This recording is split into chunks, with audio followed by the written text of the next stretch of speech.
迎持续锁定新闻大白话，我是黄运成。首先来为您介绍这一节国际话题的来宾，第一位是我们的国际战略学者林玉峰，大家好，以及国际政治专家赖月谦。主持人好，观众朋友大家好，还有前张骞舰长黄镇辉。主持人各位观众大家好。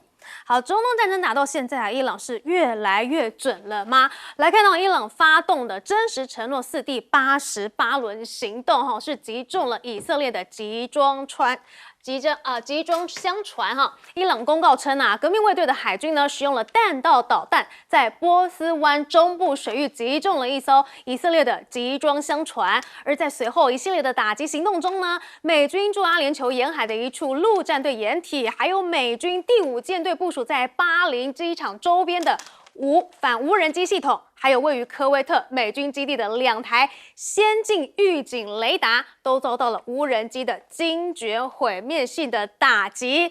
而现在啊，这个伊朗也去打击阿联酋的一处美军指挥控制中心哈，里面竟然有超过了200名的美军指挥官，还有中层军官，而他们使用无人机精准打击了一处在巴林的秘密住宿地点召开会议的美国海军第5舰队的指挥官。好，这代表什么呢？美国的国防是再一次的受挫了吗？就连伊拉克的胜利基地呢，也是遭到了袭击。这个是伊拉克巴格达机场附近的美军空军基地，也遭到了无人机还有火箭炮的攻击。好，胜利基地啊引发了大火，那么弹药库啊也可能遭到袭击。一架伊拉克空军的运输机呢，甚至就在地面遭到摧毁。好，那不仅如此啊，包括了美国的 MQ-9B 的无人机啊，也是在伊斯法罕的上空呢，被伊朗革命卫队给击落了。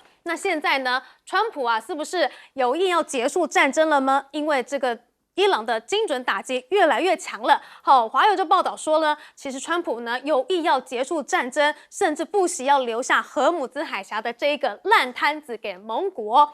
美国官员透露啊，如果外交施压行不通的话呢，他有意啊要在荷姆兹海峡问题未解的状况之下结束战争，就让欧洲啊还有波湾国来负责去开放海峡啊。那如果啊川普在还没有解除海峡封锁的状态下就撤兵的话，未来就会更难去化解伊朗危机。那么荷姆兹海峡很明显呢，就会一直持续的在伊朗的掌控之下，成为了一个不定时炸弹。好，那虽然呢他有意要撤出战争，但是账单他还是要收哦。白宫说呢，川普其实有意要呼吁阿拉伯国家去分担这些伊朗战争的开销。好，那但很妙的是什么呢？是到底美国有没有要派地面部队呢？来看到啊，在伊朗南部岛屿，就是葛西姆岛一处村庄啊，竟然是遭到了美国和以色列攻击，造成了8人死亡。好，那这个葛西姆岛呢，它是伊朗的最大岛屿，也是波斯湾上的最大岛屿，它呢就位在荷姆兹海峡的北侧。那为什么去攻击这边呢？是不是要准备攻岛了呢？不过专家就曝啦，这可能是以战逼和，要夺哈格岛是一种声东击西。好，来看到川普当前采取的可能就是一个以战逼和的策略，虽然声称要去缓炸电厂，但是还是可能随时出手，而派地面部队去夺取哈格岛呢，可能就只是一种声东击西。推测啊，美军实际的目标呢，还是荷姆兹海峡的周边小岛，也就是为什么他会去攻击这个葛西姆岛了。好，我们就来看到了这个伊朗呢，它在荷姆兹海峡这边呢，其实是有7个岛的，但这7个岛呢，就被说是非常难去攻的，简直就是不会成的一个航空母舰。好，于是呢，川普如果考虑要对伊朗发动地面行动来进行夺岛的话呢，专家就指出了这7个岛屿啊，会连线组成一个防御之湖哦。伊朗人视为不成的航空母舰，会试图让占领的美军又难攻又难守哦，付出很高的代价。好，所以呢，如果他真的要去派遣地面部队来进行这样子的作战行动的话，恐怕会重演黑鹰计划的悲剧。军事专家就悲观的指出了，即便美军派遣中东的比例达到了5万人，仍有相当的比例部署在海上，所以对于发动大规模的地面战而言，还是是不足的。尤其伊朗的地形啊，还有战略环境很复杂，如果以现有的兵力去进行全面攻势，不仅很难攻下，几乎不可能去长期控制。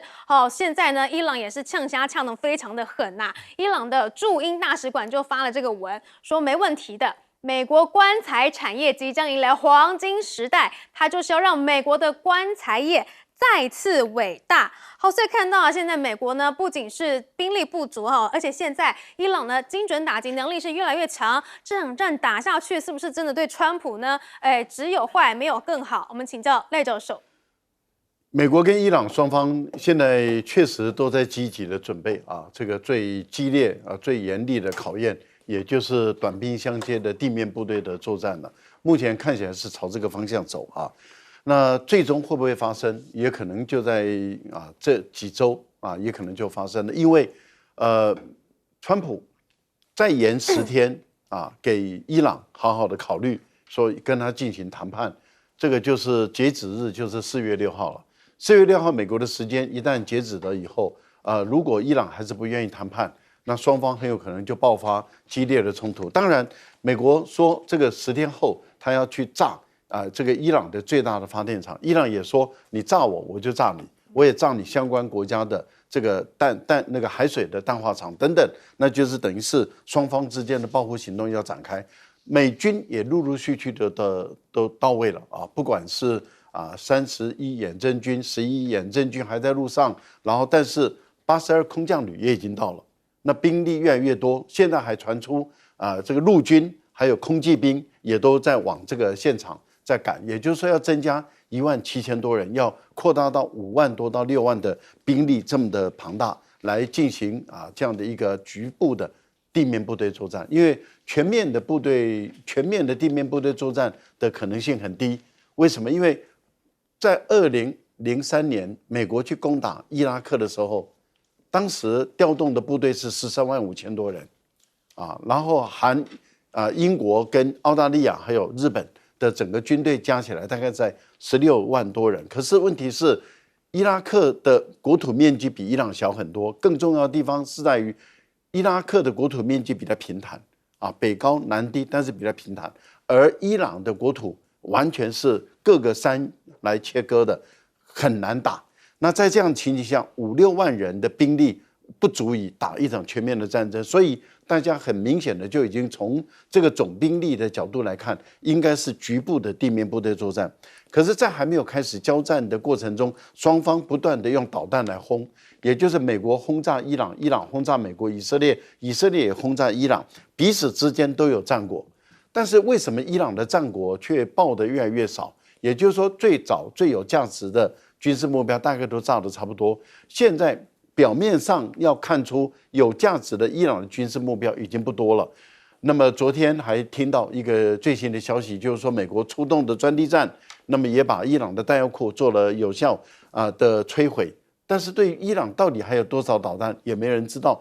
可是问题就在于美国跟以色列的这些防空导弹都耗的差不多了，消耗差不多的情形下，伊朗现在的攻击都产生相当程度的有效性。所以您刚刚告诉大家说，有关于以色列的集装箱被打到，我们也看到这个科威特停泊到这个阿联酋的邮轮也被打到了。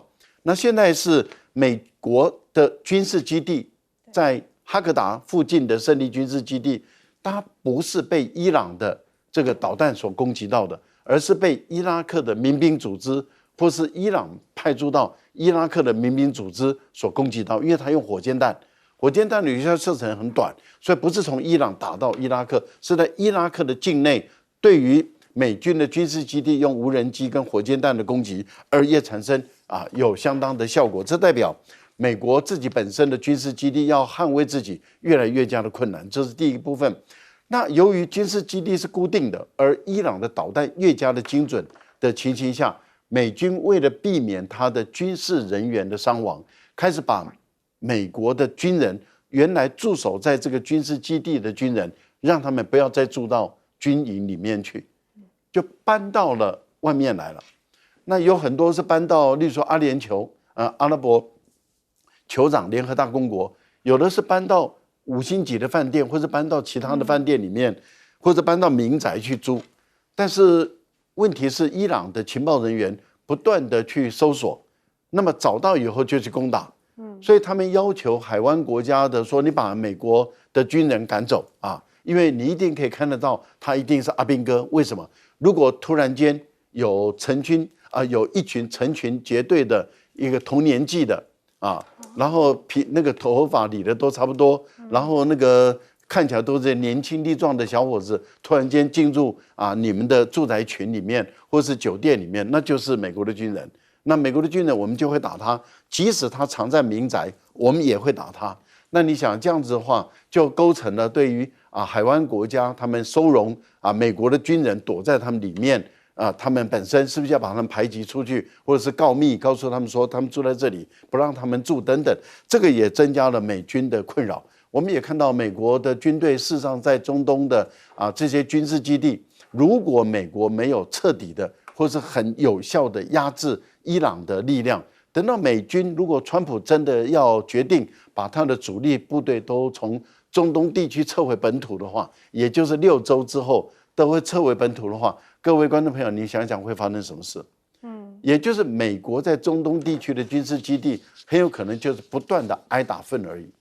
所以这样的情况之下，川普还有这场战争的主动权吗？我们来请教林玉峰委员。你看川普最近没有什么笑容，他的虽然还是讲很多话很猖狂但没有什么笑容。他真的是没有想到他今天会陷入这样一个困境。他原本以为说他跟美国跟以色列的那个刚开始的那个大规模的空袭，大概已经摧毁了这个以色列不仅是核子设施的最重要部分，甚至连他的这个飞弹的发射的基地，还有他的那个地下的那个机库，那个飞弹的那个储藏的那个地方，大概都被他摧毁了大部分。可是没有想到，到现在为止，伊朗好像不缺这个飞弹，他还是可以维持几乎每天这样子的大概20枚左右的这样一个攻击。所以这个就让这个川普就心里不晓得怎么办了，就是那你要继续轰炸吗？那一天拖一天，股市都在崩跌，那这样的话，物价在那边飞腾，那这样的话，这个会不会冲击到期中选举呢？期中选举看起来好像很久11月，可是一转眼这个战争要拖下去，那个冲击又非常大，而且战争结束不会马上经济就复活了。所以这个是川普非常无奈的地方那你说他现在打算怎么做？我想他一直增加那个军队集结在波斯湾这一带真的是认真在考虑，可能最后不得不，你要么就是占领哈克岛，要么就进入重要的这种他的本土，伊朗的本土里面，那很可能就是他们说要把他的那个整个把它挖出来，要把它带走。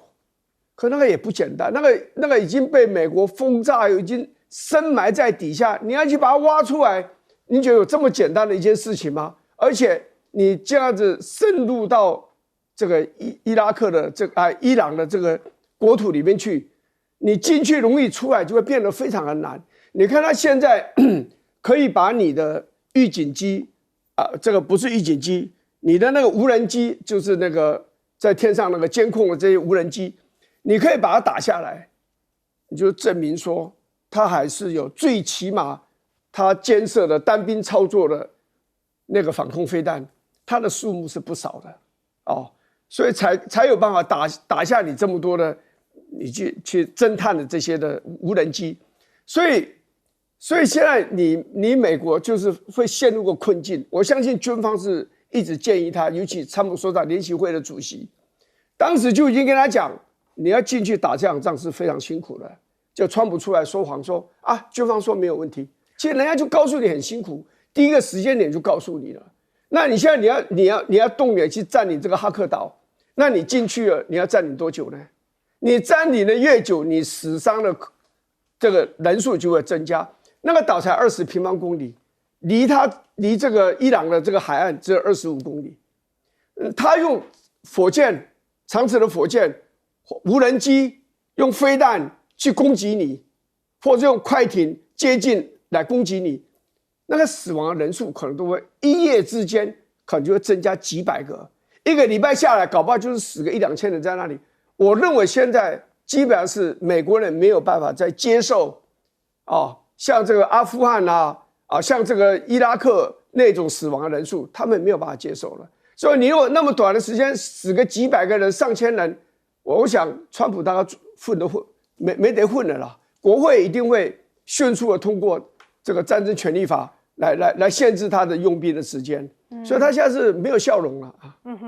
不过美以现在去攻击这个葛西姆岛，这难道是要进行夺岛行动的一个前哨行为吗？我们来请教黄进长。以我从军事的观点呢，我最近讲这个，其实我已经讲到有点就疲累了。这样的，我也不劝你说他一定会怎么样。今天如果你在决策，你来决策，你是这个指挥官，你决定要不要打这个夺岛战争哦。我告诉你以下的情形，实际的现在的科技状况，你做最后的决定。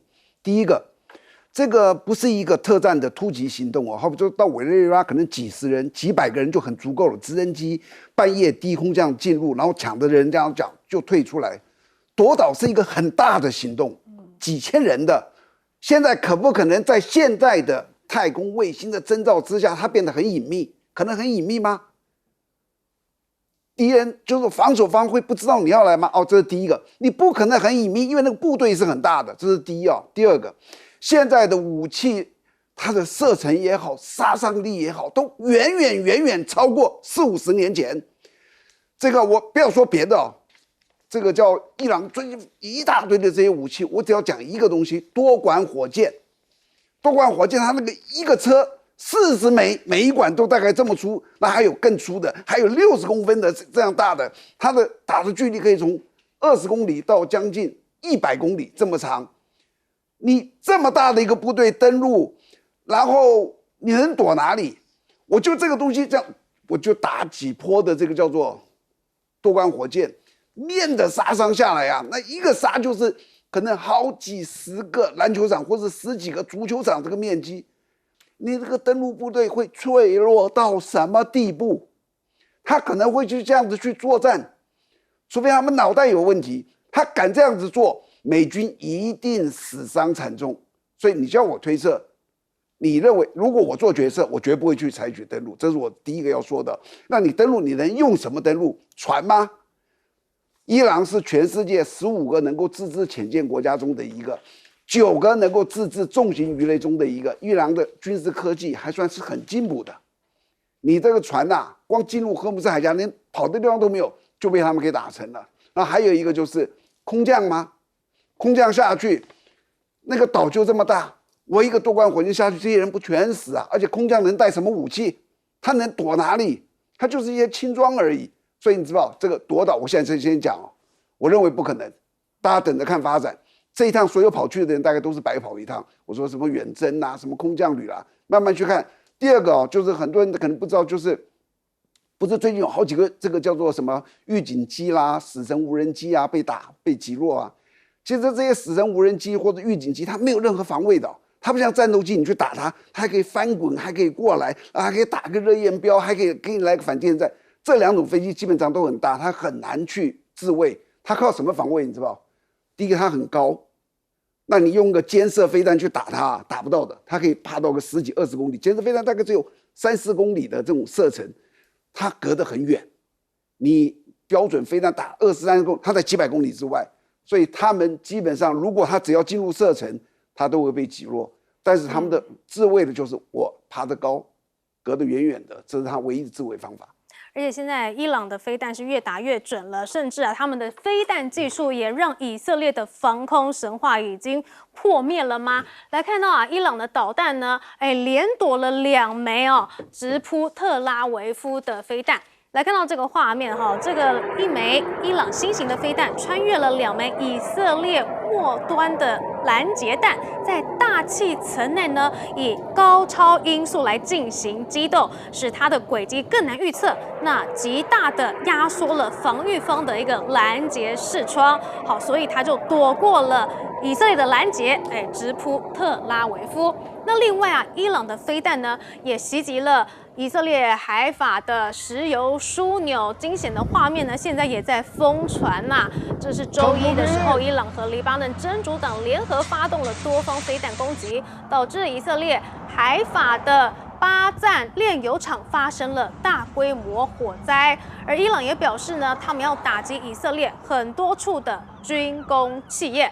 他们在30日的时候发射了多类型的无人机，要对以色列境内的多处军工相关设施来进行打击。目标呢，包括了诺夫加利利工业区，还有特拉维夫的多家军工企业，涉及了电子战啊、无人机制造以及防空系统等领域。而现在呢，以色列的防空系统刚刚说到，已经开始崩溃了吗？出现了多次的纰漏。有媒体就报道揭露说啊，在高强度的消耗之下呢，以军已经开始去限制使用昂贵的剑3远程拦截导弹，转而呢依赖中程拦截系统大卫投石所来应付这一类的远程导弹威胁，但是造成的结果就是他们的防空预警系统就越来越晚了，能够应对的时间也就越来越少了。而现在甚至传出了美以呢开始在无差别的攻击平民。好，来看到美以空袭竟然是在伊朗炸出了这个蘑菇云，这是31日凌晨，他们空袭了伊朗中部城市伊斯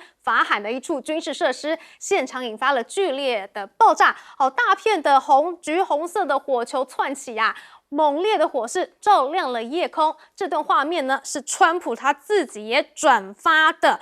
不过更可怕的是什么呢？伊朗指控美军竟然在开始空投罐头型地雷，而且他把这些地雷投在居民区哦，甚至有些民众不知道啊，还以为这个是罐头自行撬开，结果就发生了爆炸，造成了严重死伤。那么这个开源调查组织就说了，这类地雷呢，确实是美以阵营使用的，而且它的高度呢，可能高度有可能就是美国的自有装备，所以这样子的这个战争行为，是需要被谴责的哦。那伊朗也谴责说什么？说美国现在竟然是攻击民用飞机，摧毁了一架原定要飞往印度的伊朗民用飞机。那伊朗也强震指责说这是战争罪行，甚至啊，美以还去空袭了一座游乐园哦。官员就批了，这个是在杀害儿童，他们根本就是犯了战争罪。好，除了游乐园之外呢，就连孤儿院哦，他们也去袭击了，还说造成了2死5伤。好，那以色列也说啦，他们现在要去打击哪里？打击伊朗的大学。他们有借口哦，他们说是因为呢这座大学啊跟这个军方来进行研究，还说呢大学他们的地下呢是用在弹道飞弹试射还有研发，所以他们要进行摧毁。这已经是第2座被炸毁的伊朗大学了。好，那在这个时候呢，传出呢，川普啊想要跟这个德黑兰来进行谈判，想要退出战局吗？好，川普发文说啊，美国正在和一个全新并且更领系的伊朗政权进行严肃讨论，要结束我们在伊朗的军事行动。但是他一方面又开始警告说，如果短时间内无法达成协议，会彻底的炸毁他们所有的发电厂、油井和哈尔克岛，甚至包括了海水淡化厂，来结束在伊朗这一段美好的停留。但是他们的种种攻击，真的是有合乎战争的这个情况吗？所以记者在白宫的记者会里面询问的时候，就被问到哑口无言。来听一下。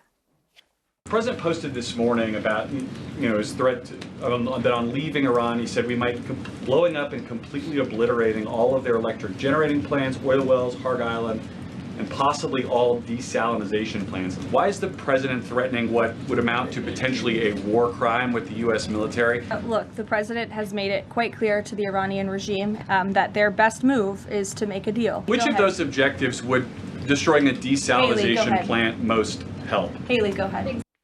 好，很明显啊，白宫是不想要回答这类的问题哦。不过呢，美以去对民用设施进行轰炸，已经让他们的发起战争的正当性越来越少了嘛。我们请教赖教授。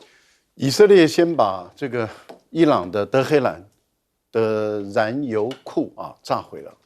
燃油库就是已经提炼出来的可以使用的汽油然后一个很大的一个库把它炸毁以后造成了黑雨。对于无辜的平民百姓的呼吸道啦、皮肤啦都造成了严重的伤害啊。那他已经开始在摧毁这些重要的民生设施的时候，我们现在看到伊朗也开始去攻击以色列最大的炼油厂。那炼油厂就是要把原油提炼成为汽油的这个工厂也被炸到了。这个我们把它称之为以牙还牙，也就是说，你以色列你先去做这个事，伊朗就变成有正当性去反击。那现在您刚看到的那一段，美国的记者在问白宫的发言人，就是因为川普去威胁说，你如果没有跟我达成协议，不能满足我15项要求的话，我就要发动对你的最大的发电站，对你的海水淡化厂然后我要进行攻击，这就是民生设施了。而我们都知道，在中东地区，包括以色列在内，以色列有70%的民众，他们使用的就是属于海水的这个淡化厂，而伊朗比较少，伊朗大概就40而已。可是问题是，其他的国家像卡达、科威特，他们甚至都包括80到90使用海水淡化厂。那彼此之间毁掉人民所赖以生存的这些淡水，这个是可行的吗？所以当美国的记者问到说，你总统威胁要犯战争罪的方法，那对方就变成也有权利去攻击你的淡水淡化厂，那彼此之间都违反战争罪，这样子是对的吗？这样子是好的吗？其实我们看到以色列他们的人民越来越无奈，为什么？过去他们可以保护他们人民的这种所谓的从舰式然后到铁穹的这个层层的防空导弹系统，现在都被破坏了嘛，都被消耗殆尽了。那现在对以色列来讲，他们只保护有价值的，那么这个所谓的有价值，就是有高度国防军事价值的机构，对于比较没有价值的，他们就不保护了。一般来讲，民间的住所那就不保护了。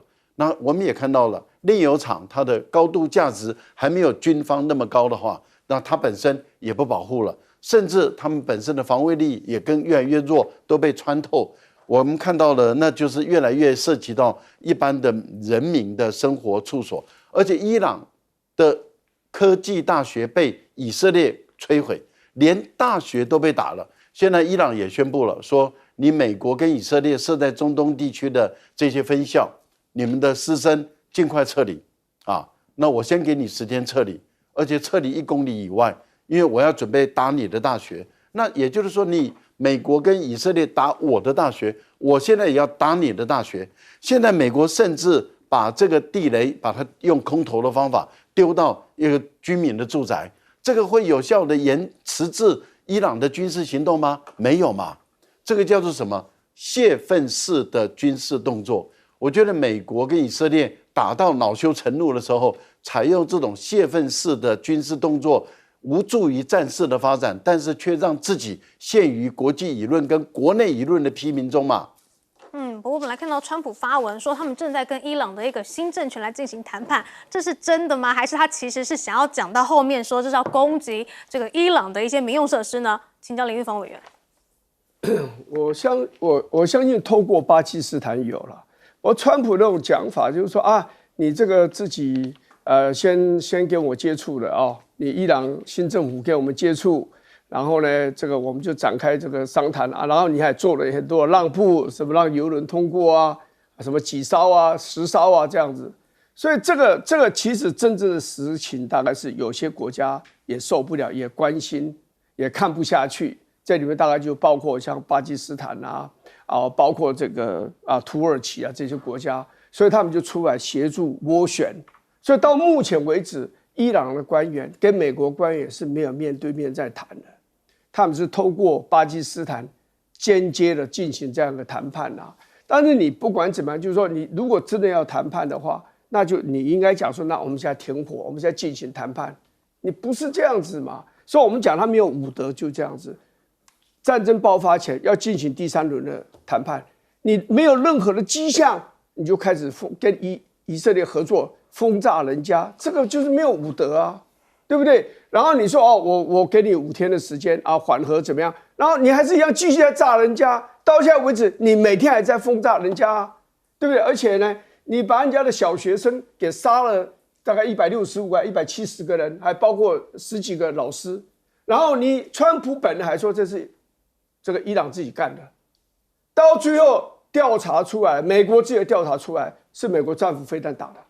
然后你请问一下，你美国政府到目前为止，你的国防部长川普总统，你们有没有道歉？没有道歉啊！你到现在为止，你还在炸什么？还在炸人家发电厂，对不对？还炸炼钢厂，对不对？炸人家的民用的核子设施，那这个就是没有道理了嘛？你应该说好，我不打你，你也不要打我，我们现在开始进行这种谈判他不愿意这样做啊，所以他现在讲的话就是说，全世界最不能被相信的人，现在就是川普嘛，说话不算话这样，所以这个事情是很难善了了所以人家认为说，美国有没有可能再一次被陷在这个战争的泥淖里面，是有可能的。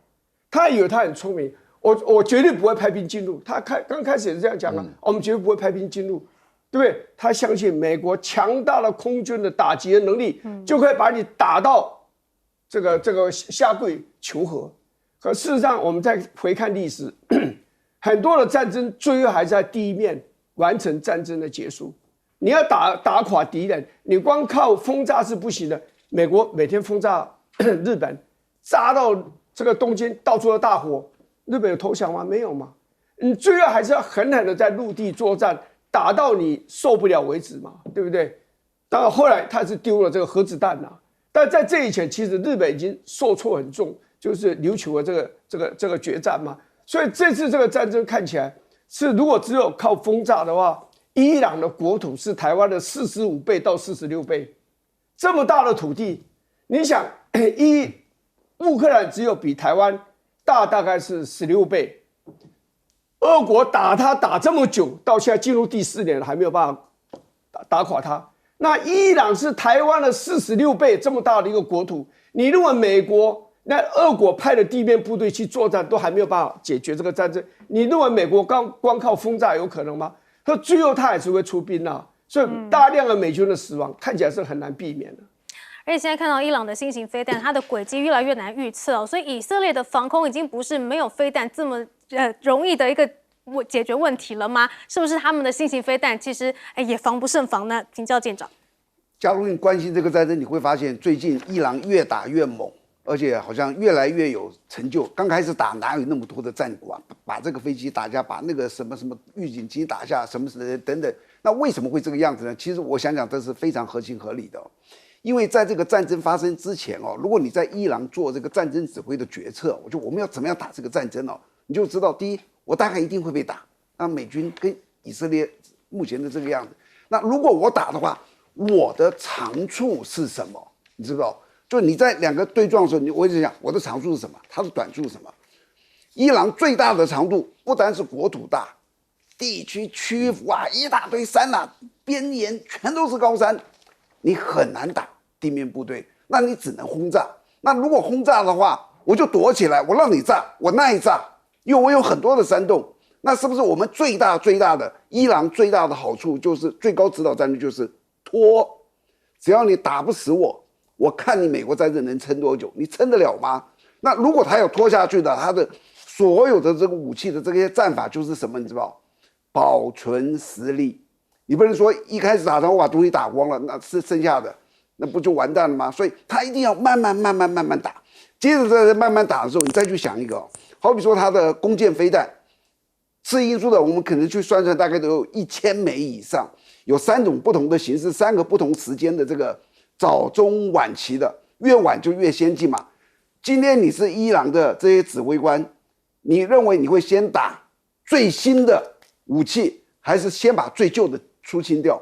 你当然是把最旧的先出清掉出清掉之后，接着进步的来了，接着再进步来。所以你没发现伊朗的武器越打越厉害？那并不是说，当然你说这个防守方，或者说以色列的盾，它当然最近也因为被打了之后，它的叫做预警时间也在缩短，但是毕竟还是因为那个矛就是伊朗的矛越来越进步，越来越先进，所以就让我们看得到，就伊朗的战果越来越好。那美国跟以色列好像就被打得越来越惨。那如果我很快的说一下这个我预判的结果，地面部队夺岛不太可能，有可能川普就是最后他找了一个理由，他就退了。我们光荣战胜，我们回去了，这是可能是最好的一个结果。而且我们来看到，现在伊朗呢是疯狂锁定能源吗？好，科威特一个超大型的油轮呢，竟然也在阿联酋海域呢遭到了袭击。科威特石油公司称啊，这一艘超大型油轮31日凌晨的时候，在阿联酋杜拜港苗地遭到了伊朗无人机袭击。这起攻击啊，是导致了塞勒米号油轮船体受损，船上起火，可能发生漏油事故。好，除了攻击油轮之外呢，伊朗也锁定这个阿布扎比的输油管。那目前啊，阿联酋的油呢已经无法绕过了荷姆兹，所以它就仅剩了这个沙国这个东西向的油管来进行运作。所以现在传出啊，它连这个油管也都要锁定。而伊朗现在更狠的是什么？要利用国会来立法去征收荷姆兹海峡的过路费。这个收费模式还有禁止通行的国家都曝光了。好说呢，正是要对通过荷姆兹海峡的商业船来征收过境费。如果啊，每艘船它征收200万美元的话，并且套用战前的规模，那他们的年收入可能就可以超过1000亿美元哈。所以现在这个掌握了能源呐，伊朗不仅仅是油可以躲过制裁，甚至还可以借此来致富哈。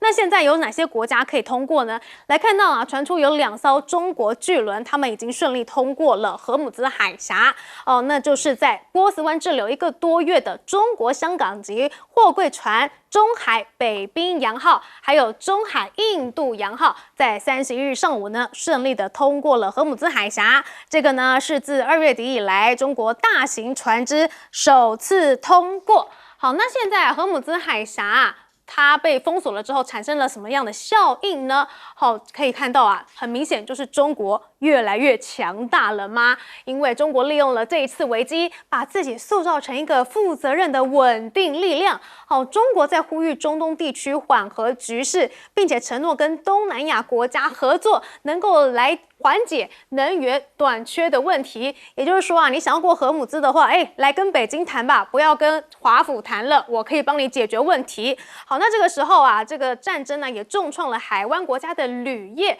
好，那专家就说了，这也会巩固中国在铝还有加工业的一个主导地位。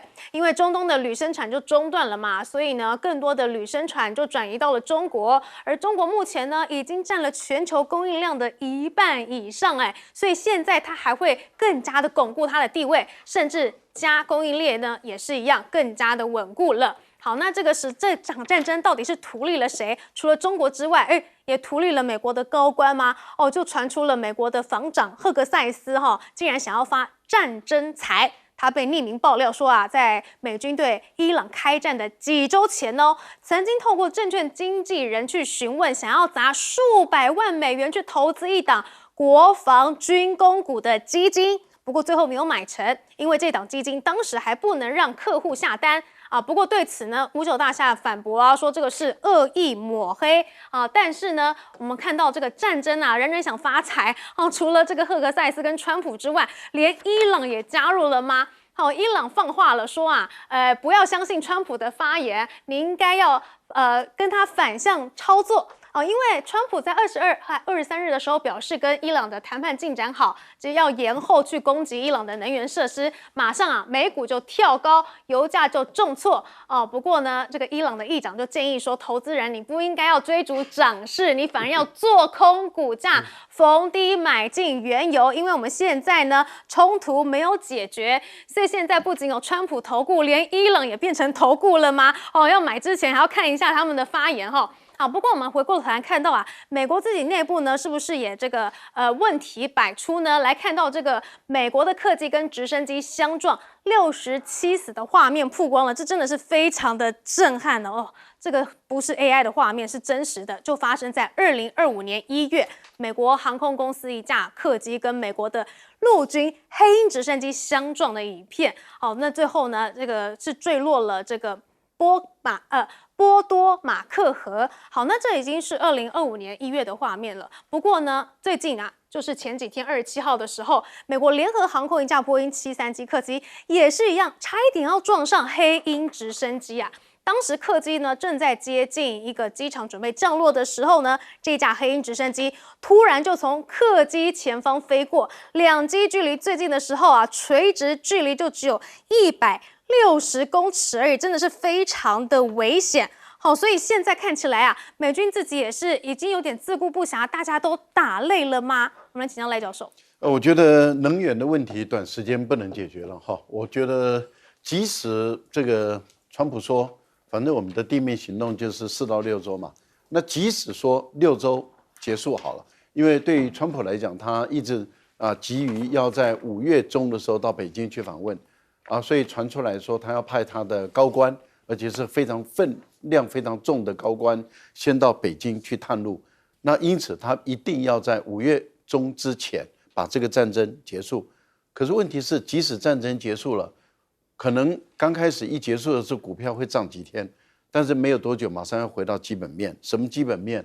我们的经济都受伤了，也就是这1个半月以来，其实我们的能源不正常了，石油化工不正常了，而且由于中东地区像卡达的天然气停产了，像很多的油轮油都被打掉了，然后很多的那个化工厂都受到伤害，所以塑胶工业、石化工业很多东西都会受到影响，它还是会反映到基本面上。事实上，春耕的时期错过了。我们都知道人类1/3的这个化学肥料是从海湾国家这边走的，而这段春耕的时期都断掉，那我们未来台湾的全世界的经济好不到哪里，没有多久都要回到基本面。这先提醒我们的观众朋友，伊朗现在在美国还没撤军之前，您看到他现在不但是打美国或是以色列要通过海峡的油轮已经被打了好几艘了，现在连停泊在海湾的就是阿联酋、杜拜的油轮都打，所以现在的情况就是对伊朗来讲，你不让我的油出去，我也不让你的油出去。我们更可怕的地方是在于，也门的胡塞组织也说他要封锁曼德海峡。那2个海峡都封锁的话，这个世界的缺油的情况越来越紧张，所以原油价一直在上涨。那赫尔木兹海峡，伊朗的国会已经通过了，已经通过了这个法律要收钱了。很多专家都说，伊朗收钱的可能性是存在的，而且有效性也是存在。原因跟各位报告，第一个就是美国不可能常驻军队在这个地方来打通赫尔木兹海峡，连川普在这一次这么庞大的军事的军队，他都说6周可能完成不了。那你用军事力量都打通不了这个海峡，这个海峡就变成你美国人送给这个伊朗，由他来封控这个海峡，然后还要收费。观众朋友，过去是不用收费的，现在要收费了。那各位想想，那未来这个日子要怎么过啊？对啊，所以荷姆兹海峡已经变成伊朗的提款机了哈。我们先休息一下，广告之后马上回来。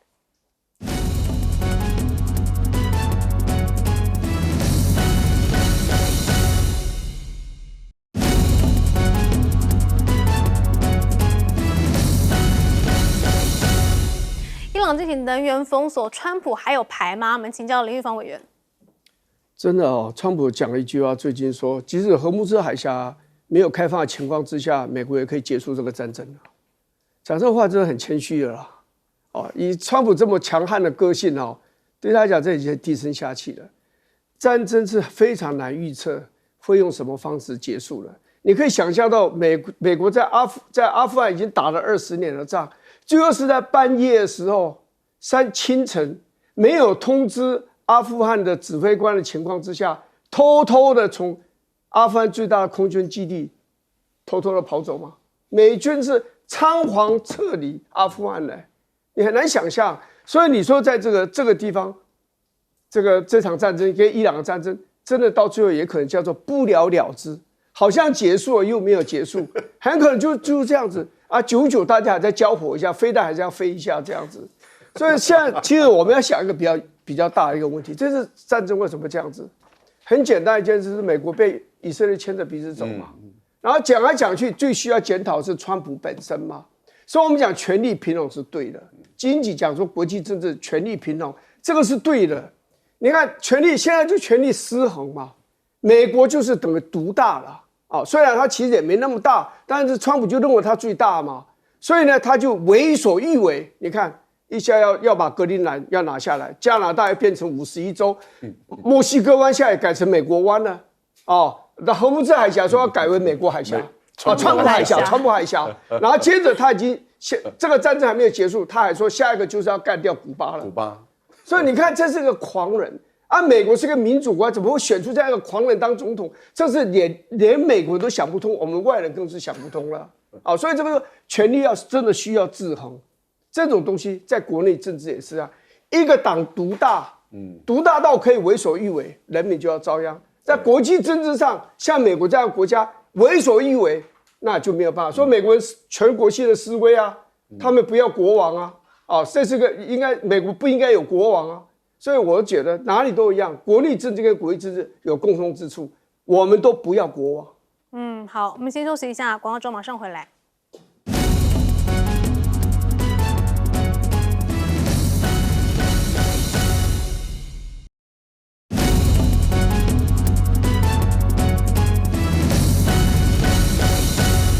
荷姆兹海峡就是伊朗的致富关键嘛？我们请教舰长。首先，大家要知道这些所谓的国际航道啊，依据国际法，没有任何人能够去拦截它。好比说，我举个例子，这个马六甲海峡，马六甲海上面是新加坡，底下是那个叫什么的，他们可不可以封锁？它不可以封锁。它也可不可以收费？它也不可以收费。那个就是国际上的那个海洋法公约的这个规定啊。那但是有些人你可能立刻会想到说，那巴拿马运河是不是有收费？有哦。苏伊士运河有没有收费？也有收费。那为什么这两个运河有收费呢？因为这两个运河的营运旁边的要投入钱呐。像巴拿马运河是不是要有一个水电这样子进去啊什么的？苏伊士运河人家是挖出来的，不是原来的通道，你知道吗？就是我投入了那么多钱，所以我可以收费。但是荷姆斯海峡它没有这个投资什么的，它就是一个东西这样走过去，所以它如果收费是违法的。但是你要记住战争之前大家都是君子，你跟他讲这个法律什么东西大家知道。战争之后，大家比赛谁是野兽，谁拳头大谁就赢。而且就算我不违反这个法好了，我是伊朗，我现在有多少个方法能够去吓你？第一个，你的船过，我就有无人艇跟无人机对着你过去，我也不打你，你是不是会紧张？第二个，我可以演习我只要演习，我可以暂时管制这个海峡，但我没有封锁。因为我演习，对不起，不准通。第三个，我可以临检，因为我认为你在资助要打我国家的人，我基于自卫，我可以临检我怀疑的船。那临检完毕，我可能就把你扣押了，给你没收。第四个，你知不知道最麻烦的是，其实真正的在封锁的是保险。